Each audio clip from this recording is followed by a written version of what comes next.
আমার বাবার অনেক টাকা, কিন্তু সে তার ছেলে মেয়েদের প্রয়োজনে টাকা খরচ করে না। যেমন আমার চিকিৎসার জন্য আমার আব্বা টাকা খরচ করে না। ভাই, আমি ভাবছি সব টাকা তার কবরে দিয়ে দিব। কতটা কতটা বুকে ব্যথা থাকলে একটা ছেলে কথা লিখতে পারে? কতটা ব্যথা হলো। আব্বা জান, আপনি তো আপনার হকের কথা বললে খুব খুশি হন যে আব্বা আম্মার খেদমত করতে হবে।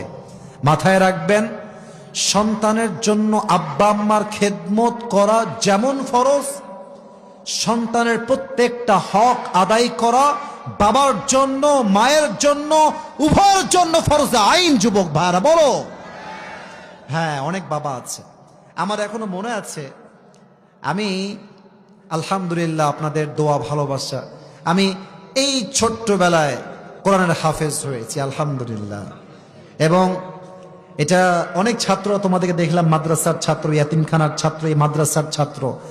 আমি আমার হাফেজ হওয়ার 9 বছর পরে গিয়েও পুরো কোরআন এক খতম এক বসায় বিনা লোকমায় শুনিয়েছি আলহামদুলিল্লাহ। শো অফ না, বোঝাবার স্বার্থে বলছি। এখন বলবেন হুজুর, ওই কথার সঙ্গে এই কথার সম্পর্ক কোথায়? সম্পর্ক আছে।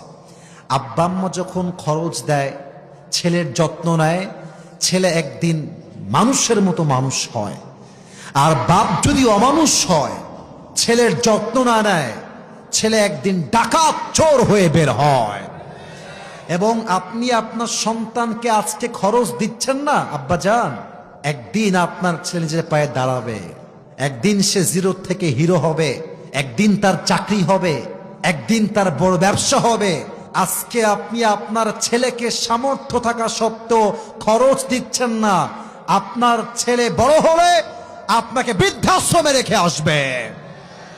আপনি মানুষের মতো মানুষ হন, তাকে তার হাত খরচ দেন। হতে পারে আপনার সন্তানকে আল্লাহ তাআলা মিজানুর রহমান আজহারি হুজুরের মতো আলেম হিসেবে কবুল করতে পারে, ঠিক কিনা বলে? আল্লাহ আমার প্রিয় আব্বাজানকে এই যে বসো বসো, আব্বাজানদেরকে বোঝার তৌফিক দান করুক। পড়েন সবাই আমিন।